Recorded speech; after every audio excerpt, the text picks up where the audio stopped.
Step দাও।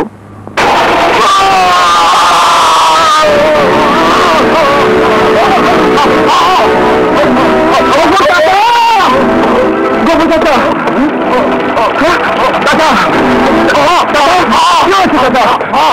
এই তোমার সবাই ধরো, হাসপাতালে নিয়ে যেতে হবে।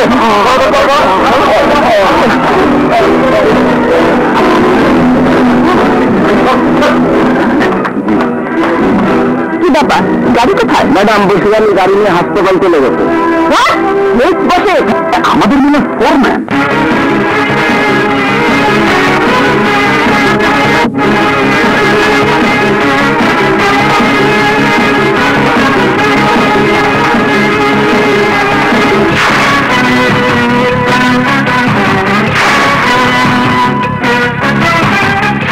পেশেন্টকে সময় মতো হাসপাতালে এনে রক্ত দিতে না পারলে কিছুতেই বাঁচানো সম্ভব। তুমি ভুল বললে ভাই, জীবন মৃত্যু মালিক ও উপরওয়ালা। তোমরা গভীর কাছে পাশে থাকো, আমাকে এক্ষুনি গাড়ি নিয়ে মিলে যেতে হবে।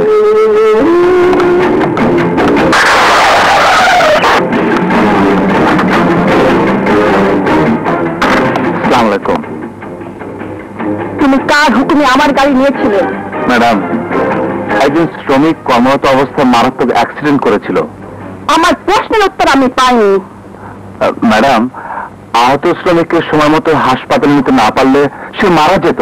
মারা গেলে 2 লাখ টাকা, হাত কাটা গেলে 1 লাখ টাকা, পা কাটা গেলে 50,000 টাকা আমি ক্ষতিপূরণ দিতাম। কিন্তু আমি জানতে চাই, আমার গাড়ি তুমি কেন নিলে? ম্যাডাম, আপনি ক্ষতিপূরণ দিতেন ঠিকই, কিন্তু আপনি কি পারতেন তার 3 সন্তানদের জন্য বাবা এনে দিতে? আপনি কি পারতেন তার বিধবা স্ত্রীকে স্বামী এনে দিতে? পারতেন না ম্যাডাম, পারতেন না। কারণ টাকা দিয়ে যদি সন্তানদের বাবার অভাব পূরণ হতো, তাহলে পৃথিবীতে বাবা নামের এই শব্দটির জন্ম হতো না। টাকা দিয়ে যদি স্ত্রীদের স্বামীর অভাব পূরণ হতো, তাহলে মেয়েরা কোনোদিনও তার জন্মদাতা পিতা গর্ভধারণীর মায়ের ঘর ছেড়ে স্বামীর ঘরে আসতো না। আমি তোমার কোনো লেকচার শুনতে চাই না। আমি জানতে চাই, তুমি আমার গাড়ি নিয়েছিলে কেন? I want answer. ম্যাডাম, আপনি কেন বুঝতে চান না? আপনার সুন্দর গাড়ির চেয়ে একজন শ্রমিকের জীবনের মূল্য অনেক বেশি। কিন্তু আমার কাছে তোমাদের মতো ছোট লোকদের চেয়ে আমার গাড়ির মূল্য অনেক অনেক অনেক বেশি।